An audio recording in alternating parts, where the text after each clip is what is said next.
Salutations, my Fallout lovers, it is Matty here today, and I wanted to discuss with you guys today one of the fathers of Fallouts, which is Brian Fargo. Now, I've covered a bunch of his games, most recently being Wasteland 3, but if you guys didn't know, he helped bring about one of our favorite series, which is Fallout, and he's been throwing some shade their way, and I wanted to just talk about it and see what you guys think about it more than anything and give my opinion on the matter. This isn't any huge drama, no one's really catching wind of it, it's just something I wanted to talk about, also because I really want to get Brian on the podcast at some point and get his thoughts on what the Fallout franchise is nowadays and what he's working on and all that stuff. So this video discussion was sparked when I saw that he said one more thanks to all of you on Twitter talking about Wasteland 3, and then he followed that up by saying, and we're coming for you, Fallout, which was like, oh snap, drama alert. But no, really, I saw it and I thought to myself, okay, he's like poking fun, he's creating some competition, especially because of how much funding Wasteland 3 got. It's insane. I mean, people are super excited for this game, and reasonably so. It looks awesome and it's going to be awesome,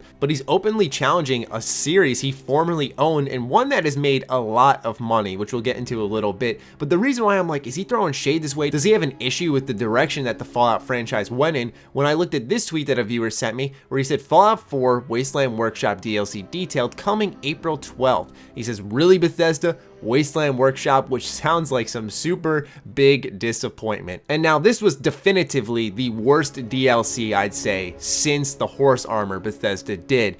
And I have to say that it's actually really interesting seeing one of the fathers of Fallout go, really, Bethesda, this is what you're doing with the series I helped create? And it makes me wonder if with all these different creative choices they're making with the game and the series itself, if he's a little upset to see that his franchise has been turned into this. On one hand, we have to look at the financial perspective of things, where Fallout 4 made lots of money in 3 days.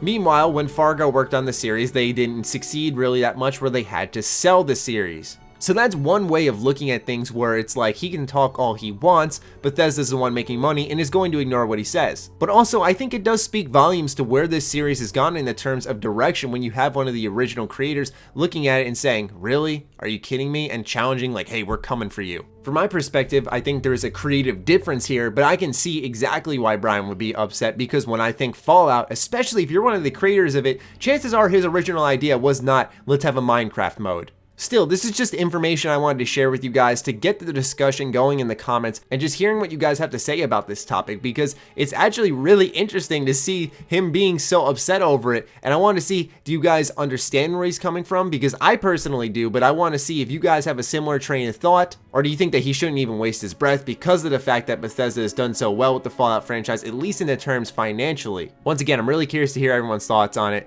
so be sure to sound off in the comments down below. Other than that, follow me on Twitter, like me on Facebook. The links are, as always, in the description down below. Check out SugarBomb.com, the place by Bethesda fans for Bethesda fans. Other than that, stay sexy, stay active. I love you all. Peace.